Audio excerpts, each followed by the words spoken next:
Top of the morning. Welcome to another great coffee and conversation. My name is Michael Williams. I'm one of the Capital Recovery coaches at Capital Recovery Center. I gotta get some coffee. Top of the morning. My name is Craig. I'm one of the recovery coaches here at Capital Recovery Center, and we're looking forward to having an exciting morning this morning. All right. My name is Karen, and I'm also a Capital Recovery Coach. All right. Well, we want to welcome everybody to Coffee and Conversation. If you want to share anything, just let us know. You can talk or share our particular topics we're going to be dealing with today. Will be recovery and wellness lifestyle. Recovery and wellness lifestyle. If you want to share or anything, just unmute your microphone and say something. If you want to say your name or anything like that, unmute your microphone on your phone or your computer, and just you can participate in the conversation, or you can just listen to the conversation. Either way, we thank everybody for joining us today. Absolutely, absolutely. And so we'd like to begin by, first of all, you want to start off with the introduction, everyone? Yeah, come on. You want to go ahead, Ms. Karen? All right. It says, every aspect of your life, the place you live, the people you live with, your friends and acquaintances, the things you do or don't do, the things you own, your work, even things like pets, music, and color, affect how you feel. If you are concerned about your mental health or the quality of your life, you can do many things and make changes in your life that will help you feel better. This booklet will help you think about those areas of your life that may need to be changed and possible changes you could make. And so what that entails, we're going to be talking about a whole list of things or ideas that you may have, or some of the things that we may have that we can incorporate in our lifestyle or change in our lifestyle from a holistic perspective. Yeah. Mike told me this morning, he said, you know what, Craig?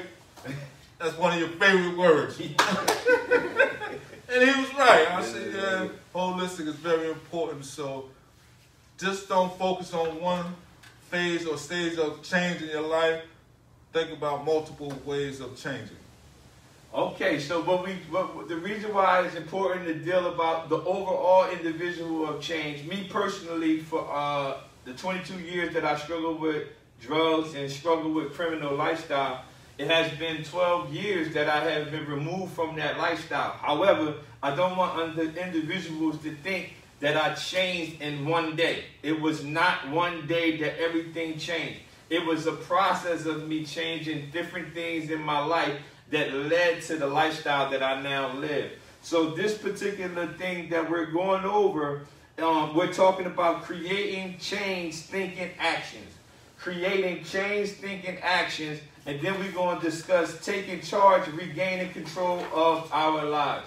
So we're going to do different things, and we're going to elaborate on it.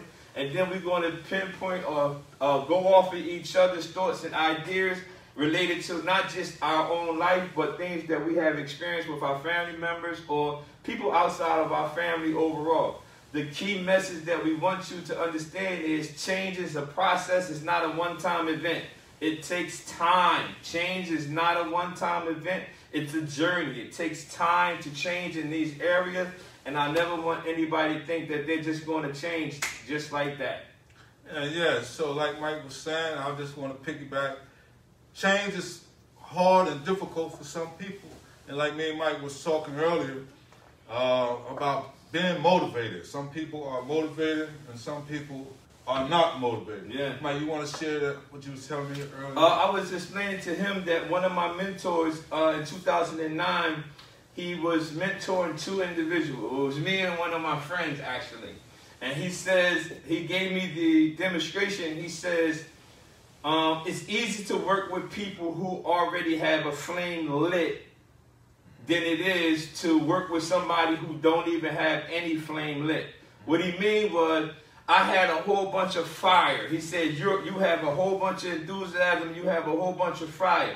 But the guy you hang with is straight dead. He don't want to do anything. He don't want to change anything. He says, I can work with them, but I'd rather work with a person who have a little bit of flame that just needs to be balanced. So sometimes people don't have the change flame in them at all, and it needs to be sparked. But some people have some type of flame where they know their life need to be changed, and they just need to balance the flame out. If you think about a stove, if a stove flame is too high, you just turn it down. Or if it's too low, you turn it up. But as long as you got the fire, it's easy to adjust. Now, however, if there's no fire, you got to lift the stove up like the pilot. You got back in the day stove. Yeah, it's just more work to do. So in saying all that, if you have a little bit of spark that you really believe that you need to change, and you know you need to change it, you have some fire, then you're really in a great place. Can I work with individuals who don't have the fire? Absolutely. It's just going to be a little harder. Great analogy. I think that sums it up of what change is all about. And so, if we would like, we can go ahead. Is there anyone who'd like to? If y'all got anything y'all want to share, y'all can always, this group, this session, the Coffee and Conversation, we are always there for the individuals we would like to help. Not only just for ourselves, but more we talk about and more we share our experiences with people, we actually are giving back to not only the community or the individuals, but it also keeps us grounded and remember where we came from. Absolutely. So let's go to, oh, yes, sure. Come on, who that? Who that? That's been me, James. Hey, what's up, man? Hey, good morning, brother. Hey, what's up? My change started mentally before physically first. Okay, good. So I mentally changed while I was incarcerated first. It was in my mind first. And it wasn't just with the drug addiction by getting high and smoking weed. It was with some of the drugs. So I got a double whapper. It's like some of the drugs and get high. Yeah. So my change started mentally first. I tasted it first in jail. Yeah. So I just had to face the temptation of it coming home. Yeah. So when I come home and in front of it, I still got the same desire to stay away from it. Mm-hmm. That's when I knew I really changed. Good. So being around it was killing me slowly. Even trying to sell it, it's still killing me slowly. Smoking is still killing me slowly. So that means I really just changed. I want nothing to do with it. Yeah. So now I just switch my mental. As my mental switched over, I'm now making my body go with it. Yeah. My physical magic now. Absolutely. And you I'm still a work in progress, but I'm still sticking to the strip every day. Wonderful.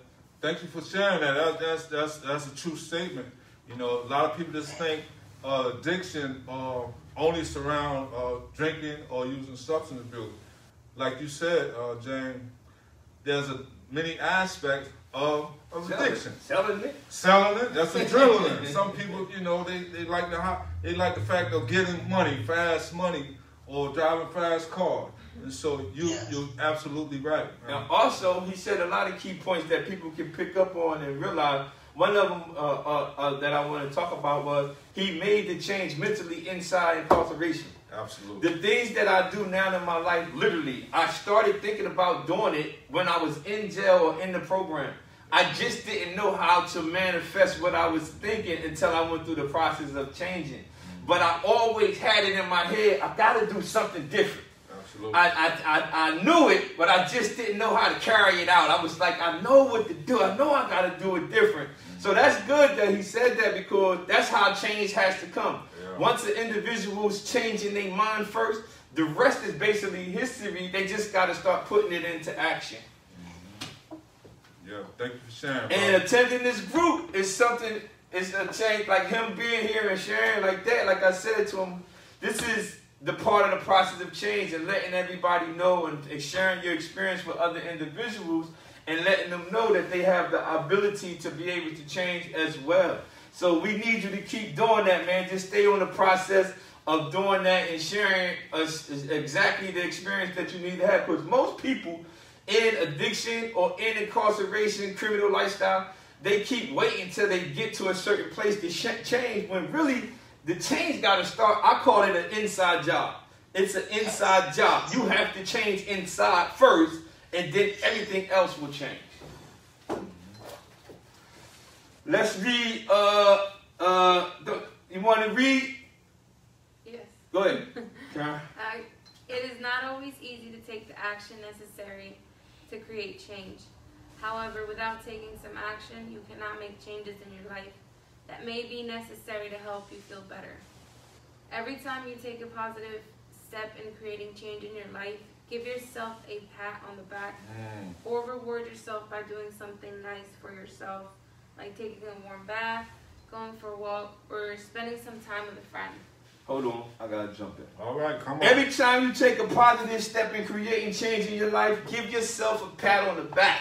When you contact or try to join this session and just to hear the information, no matter you receive it or not, you take what's yours and throw away the rest.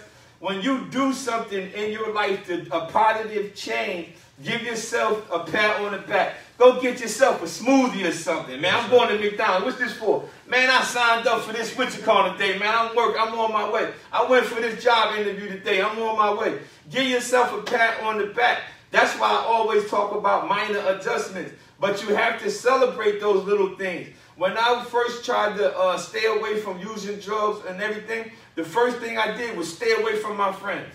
I can be around them now to a certain extent, not too much. But I can, I might, in 5 minutes, I'm going to have 5 people with me, though. But listen, I had to reward myself for being away from them and being okay that I can't hang with y'all right now. Y'all going one way and I'm going in this direction. But when you make positive steps in creating change in your life, give yourself a pat on the back, brother. Give yourself a pat on the back because that is a major accomplishment. That's right. And so what we do here at Capital Recovery is we empower people. Yeah. So what we're doing today, we're empowering you with some information to let you know that, listen, work on your strength and whatever weaknesses that you may have, you know, work on those as well, but, you know, reward yourself for being resilient, for overcoming. Like brother said, he came home from jail, but before he came home from jail, he made strides and effort to change his lifestyle and his way of thinking. He had it in his mind, like I know I'm gonna do it. I just got carried out. That's right.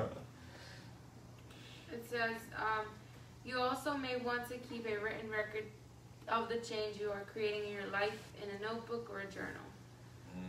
Change takes time and may be difficult. Hold on, I gotta get in there. Come on, Miss Karen. You know, you read something and I just hit. Change takes time and going to be difficult. When you're trying to build a foundation, I'm talking about on the other side of the life you used to live, it's going to, remember I said it's not a one-time event, it's a journey. So change is going to take time and it's going to be difficult. Why is it going to be difficult? Good question. I'm glad you asked. The reason it's going to be difficult is because you're changing into something that's unfamiliar to you.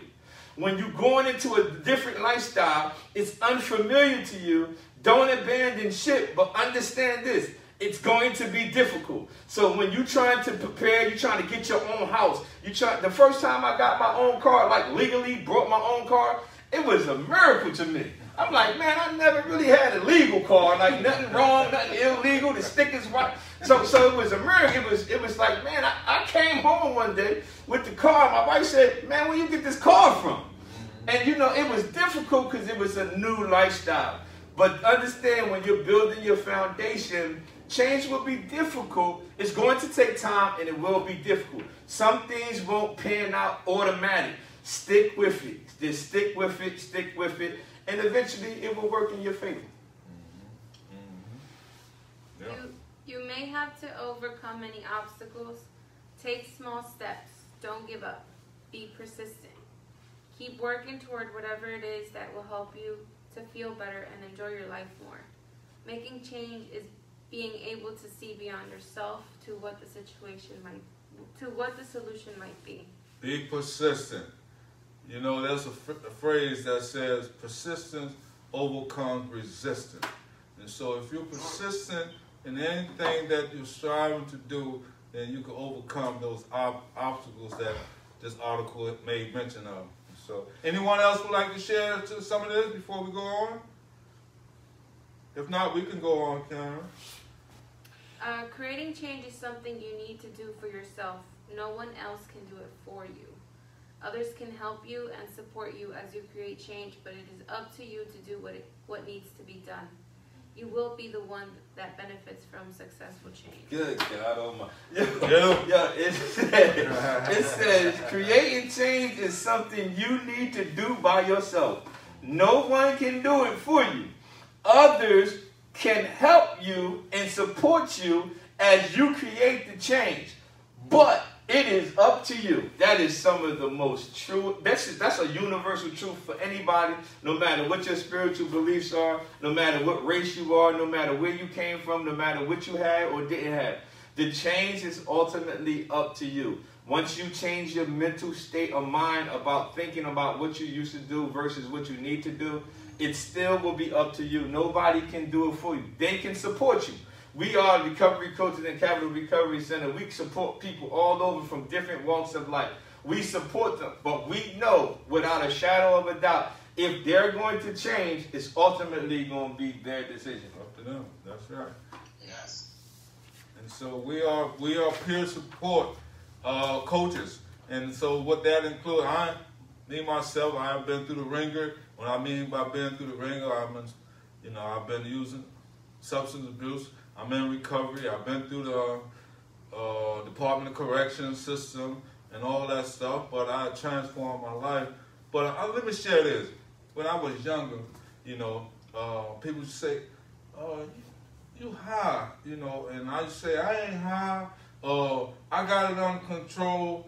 See, but I wasn't ready to give up. Yeah.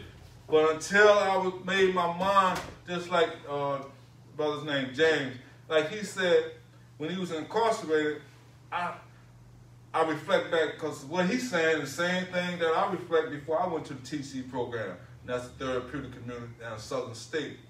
I said to myself, I'm tired of going, I don't want to go back out there the same way that I came in. So I made up my mind, just like James, just like you mentioned, Mike.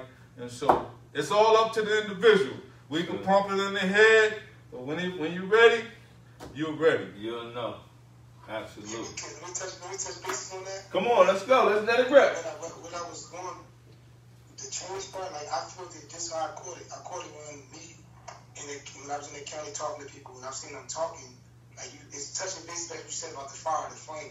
If my flame is up and theirs is down. Yeah. But I see myself talking to the outside, the others, they looking at me like I'm weird. Like, yeah, that's true. And I'm like, but I'm saying like, let me stop. So I caught on. So let me stop talking to them about what I'm planning to do and how I'm changing around, because they're not on the same thing I'm on. Yeah. So when I knew I wasn't worried, I knew they was being worried by spirit, don't want to do the same thing. So once I beat that, I removed myself. Yeah. So then it got me to get more in tune with myself. So when I got more in tune with myself, I started seeing like, man, my taste buds changed. I knew what I want now. And I kept going the cheap way out, the slick way out. But that way kept setting me back. So I said, I knew I got potential, but why do I keep feeling? Why do I keep going back? Because I was doing the wrong thing. So once I changed all that thought process and it went to the better, even though it's slow and it's a big struggle, but I feel so good about it. Yeah. Because I know it ain't nothing can stop me now. I was in my own way for 41 years. That's how I look at it. So it's always start with the beginning, but sure it doesn't matter when somebody say, you need to do this, you need to do that, and they push me, help me, it doesn't matter if I'm not on it. If I'm not in it, I'm still going to find a slick way out of it. So I just stopped all the slick way out of it. I'm just going to go through the rough of it. I'm going to go through the hell of it. That's what I got to go through, because everything that's come easy end up hard at the end. So I want to go through the hard so it can end up easy at the end. So I just switched it. Yeah. He said something very important again. He said, notice when he's talking about change, they looking at him like he crazy. Yeah, like, what you mean you don't want to do it no more? Yeah. This is what we do. You like, nah, I don't want to do it. It's like, no, hold on. But notice at the same time, two things. I'm very detailed in situations where my mentor taught me how to pay attention to certain things they said. One of the things he says, when I was talking to them, the only people who talk to individuals and they're listening, they're leaders. Automatic. There's no possible way somebody, because they be like, man, I'm going to play basketball, watch this over here. The fact that they're listening shows the leadership skills of the individual. And now, knowing that, whatever you feed them, when you ever have the opportunity to feed people, when you're going through the process of the change, whatever you give them, that's what they're going to eat. So if you keep telling them, even though they think, man, this is foreign, what's going to make them start paying attention, whoever following the individuals who change their lives, is when they put some action to the words that they're telling them. When I started telling my wife that I was a changed individual, it was one thing. But when she started seeing that I didn't do what I said I wasn't going to do no more, it was another level. It was a whole nother level. Because I started saying it, and then I started doing it. She was like, oh, this is real. He's changing. So that's good. So that he said that they was looking at him that like it was he was tripping. But that's one of the things that says creating change or making change is going to be difficult. Remember it said change is going to be difficult. And that's one of the things that be real difficult. They're going to think you crazy. Like, man, what you mean you changed? That's one of the obstacles that he had to get over. You had to get over that, yeah. Like you say. That's the main, that was the biggest fight. That's why it's like that when you're in elementary school. People placing the thing. There you go. We learned that back then. So it's nothing. It's like when you better yourself, you got to remove yourself. If you see them going, if they're not even thinking like that or even going that way, you gotta care about yourself. You gotta remove yourself. Yeah. You got to, because if I'm in a, like, you know, they say negative and positive, you can't mix it. Once you mix negative and positive, always negative, always override the positive. I don't know how, but it does that. So I don't want to mix it. I'm trying to do something right over here, and I'm mixing it with negative. Eventually, I'm going to fail again. Yeah. So I got to remove it. It doesn't matter if they friends, family, or nothing. I got to remove it so I can focus more on me and get it together, because I'm still vulnerable. I'm still vulnerable to it. So I know I'm still vulnerable. I can't play with half. I can't be half with it. I got myself all the way together to be vulnerable, hanging around negative people, negative thinking, whatever's going on over there, you know, trying to better myself. Yeah. So I say, if I give myself all my attention to me, if I just give all the energy to me right now, focus on me right now, I could do it. So that's what I start doing. That's right. That's good. That's good stuff right there, man. Good stuff. You got a lot of stuff. I see a possible volunteer in the I see a facilitator. Facilitator in our program over there, man. We gotta keep going. Why not? A possible. Listen, man. He said something else, y'all. That he said. Unless y'all want to move. But he said about negative and positive. And I asked my man. The person that knew. My mentor said, never be, remember I think he was talking about that, never be jealous of a person you should learn from. And I said, what? He said, if you see somebody and they succeed at something, he said, never be jealous of them. You need to learn from them. So what I learned from a positive and negative from my mentor was, I said, man, why I seem like every time I'm trying to do positive and I'm trying to mix it with a little negative, it's negative, you know, it get me. And he used this analogy, same person that told me about the flames. He says, if you get on top of a stage and you have one person on the floor, and no matter how big the person is on the stage, if they both pulled on each other, see who will pull who to where they are the quickest. And what he was meaning is the person on the stage will get pulled down just because the person down has more gravity, leverage, everything. He says he can be twice as bigger than the person on the floor, but he will pull him down quicker than he can pull him up. And I said, man, that makes so much sense. I said, yeah, that do make, because I can physically see somebody up and somebody down. If I'm down, I'll put my feet on the wall to pull you. I can do all types of stuff to pull you down. And that's how I learned about the negative and positive. So he said the best thing to do is just stay away until you strengthen yourself up. And just stay away from them as much as possible. Crabs in a pot. So let's go to page 3. Page 3 says, taking charge, regaining control of your life. If you feel you have control over your own life, you have gotten over the first hurdle to creating change in your circumstances. If you don't feel you have control over your life, it is important that you take back control. It is very difficult to feel well when you are not in charge of your own life. Answering the following, are we going to answer the questions? We can. We can write it on. It says, answering the following questions and making the suggested list could help you figure out how to regain control of your life. So we're just going to run through the questions down to each list. Do you feel you have control over your own life? You can read the next. We can go back. Okay, and the next bullet says, or do you feel other people control your life and you can't do anything about the way your life is? What controls your life? List things such as your children, your spouse, disability, lack of money, etc. And the next one says, list things you could do to take back control over your life. Nice. For instance, you could talk with your spouse, significant other about issues related to control. Or perhaps the two of you could see a counselor together. Ask your children to take care of some of their own needs and help out with yours.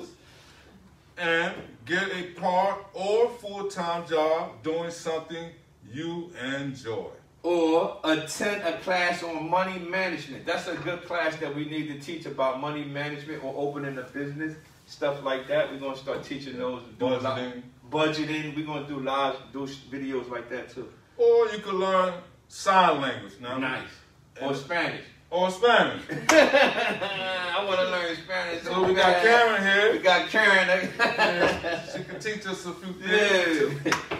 All right. List what you... Go ahead. That's you. Miss Karen. List what you think is keeping you from doing the things you need to do to take back control over your life. For instance, you have lack of motivation, have low self-esteem, feel like it's too much trouble, feel scared, do not want to upset others, or want to avoid the anger of family members. That's all good stuff that you can do to take back control over your life. Because when someone else is controlling you, it's like, man, it's one of the things that I really hated about prison, actually. Because I couldn't really do what I wanted to do when I wanted to do it. And that's why I really, one of the things, I'm like, man, I can't be going back and forth in there. It's a wrap, especially as I got older. But you got to take back control over your life. When people try to control your life and think, one of the things you never want to feel like, you know, you don't have control over your life. When you have to, I use the term negotiating power. And what I mean about having negotiating power is you have built your own foundation. You now have your own stuff. You now have your own education. You now have your own business and things like that. You now can take control of your life because now you have negotiating power. But when you don't have anything and you need to depend on everybody else, they basically have the power. Like, I can control you to a certain extent. But as you accumulate more, you know what I mean, of things in your life, you basically take back the control. Yeah. That's one of the main things. That's what it is. I look at it as when you say a person like basically trying to change and get everything right, when you see this way he gets regaining his control back, it's the lack of finance. It's the finance. So it's good that when you start teaching about managing money, business and stuff like that, because a person that's switching over, they used to having it like this. Now they got to switch over and take their time to get their job and all that, start managing money and all that. It's the finance. So they'll put up with a lot or go through a lot because their finance is not together. So once they finance together, then they feel as though they suddenly got more to control. I know me personally, even though I'm in the right direction, but I feel way more strong and way more confident with me gaining real control of all of me once I get the job that I'm waiting for now. Yeah, that's true. I can spread and do what I really need to do for me. Right. And that's one of the powerful things. So I know if another brother going through the same, any brother that comes from the streets that's trying to switch over, I know that's going to be a main thing that's going to be hitting them, the finance. Like, damn, I'm going to make it work, man. I'm going to do this, I'm going to do that. Yeah. It's always the finance. It's always the finance. So and then a person doesn't even know money management because they don't teach you that in school. It's an academic education, but they're not teaching you money management. So you got to know money management. So when you do get the job and get the money, you got to manage it in the right direction. That's right. Yeah, that's funny because that ain't drug money I'm spending. No. Those bills, that's responsibility money there. Yeah, it's different. You be like, I was talking to somebody and he was like, yo, we got to go spend it. I said, man, I use my money at Home Depot, man. I got a house now. I said, man, I don't he want to go do something. I said, nah, I got money managed. I got purpose with my money now. I ain't got no drug money. Yeah. But that's good, though. Yeah, that's the difference from being dependent and independent. And so that's what we try to do here. That's what we do here at Capital Recovery, is to break down some of the barriers, like James was saying. A lot of brothers are experiencing, different things when they're coming from the Department of Correction or being unemployed or being homeless, whatever factors that may interfere from them being independent. And so they are faced with a lot of issues. And that's so true, because when you coming from, the great example he used, when you coming from always having all this money and you are committed to your change, and then you come on this side and you're like, yo, man, I don't have it. But remember yesterday I was talking to the guy that came in, and I said, what's your biggest hurdle? What was his? Finance. He said, I got this part right here. He said, my biggest thing right now, man, is financing. And he said, I need help with bills. I need this. And I said, all right, take it easy. We're going to figure out what we can do. But he did say that his number one issue right now is finances. And that's going to be a lot of individuals coming from not just rehabilitation centers, but coming from prisons and coming from wherever. And they have committed to changing their lives. They have committed. They have mentally made the commitment. I want to change. But that financial hurdle will be something. And that's why I'm glad about Capital Recovery, that we have resources to help with electric and help with gas and help with things like that, that we have programs to help with these type of bills. And just to give those people some type of breathing room, you know what I mean? Like as much as we can, you know what I'm saying? And because it's realistic that people are going to have these hurdles to climb. And when you come in to try to change that lifestyle, you can't just act like that's not real. That's a real thing. Yeah, that's for real. Yeah. But you was able to assist them with break down some of the barriers. Yeah, I helped him with a couple things. Yeah, he had a couple issues that we had funding for, and we was able to connect him with that. And that's what we need to do right there. Yeah. So it says, list the benefits of taking back control over your life. For instance, you would feel better physically and emotionally, have less stress, have more time to do things you enjoy, have time to take good care of yourself, feel more fulfilled, improve the quality of your life. That's all good benefits. These are the benefits of taking control of your life. You feel better physically and emotionally. You have less stress. Me and Craig was just talking about that in the office before we started this coffee and conversation. You can experience the peace. I said, yo, I got peace. Like I go through stuff and I struggle with stuff and I have thoughts about this. I said, but overall, I got peace. And it's nothing like having that peace, which takes away, the stress. But it takes time to get to that certain place, you know what I mean? But it is going to be a process. Yeah, because I know that when I'm not used to peace, and when something does seem peaceful, I'm like, something's going on. This doesn't feel right. Absolutely. She's like, hold on, man. It's too quiet around here. Something going on. Yeah, that's how I feel.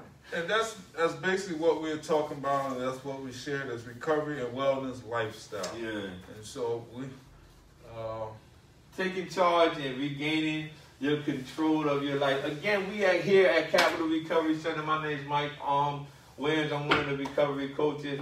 If you wanna, we can make appointments only, and we're gonna reach out to everybody who have to come in and do appointments. But you wanna call us for any services that dealing with recovery or reentry or criminal lifestyle or all that stuff. We're just here to try to help you. Our number is 856-391-7449, and the 1-800 is 1-800-236-2448. Again, we have coffee and conversations. This meeting every Tuesday, 10 o'clock. Also, we have one Thursday at 1 p.m. If you have any questions that you want us to try to help you in any area, just contact us, give us a call. Tune into these lives that we be doing. We be doing this solely for the purpose of reaching out to other individuals. And tomorrow we're going to have our ROLL event, and that is our mobile vehicle, which stands for Recovery on Wheels. We're going to be in the Millville section, I believe, tomorrow at one of these places over there. 10. From 10 to 2. through anybody. So we'll be, just look us up on our Cumberland County website, Human Service website, Facebook, Capital Recovery Center, or Recoveries on Wheels Facebook page. Yeah, and there'll be some recovery coaches out there, and we're linking people up to not only to detox, but if those who need assistance with residential treatment, sober living houses, sober living, IOP, MAT funding, electric, gas. We look for different opportunities to help people within our community who are in need of some type of assistance, and we see who qualifies for those particular assistance. And that was creating change, taking actions, and taking charge regaining control of your life. Next week, we're going to be talking about getting good health care and lifestyles. Getting good health care and lifestyles. If anybody else have anything they want to share before we get out of here. Everybody go? Yep. I'm good, Mike. All right, man. Today, man, we want to thank all the people who participated. Yeah, thank you, James. Yeah, really thank you for that. We Thank really appreciate it, man. We don't care if we got 100 people or one. We still have the same passion because it's not about a paycheck. I'm going to leave that alone. But anyway. I'm going to leave that alone. But anyway, man, we love y'all, man. Remember, Capital Recovery Center. We here at 72 North Pearl Street. We are here to help you, and our motto is, how can we help you with your recovery today? God bless y'all. See ya. All right, man. Bye, James. Bye, guys. See ya. Did you say it? See you.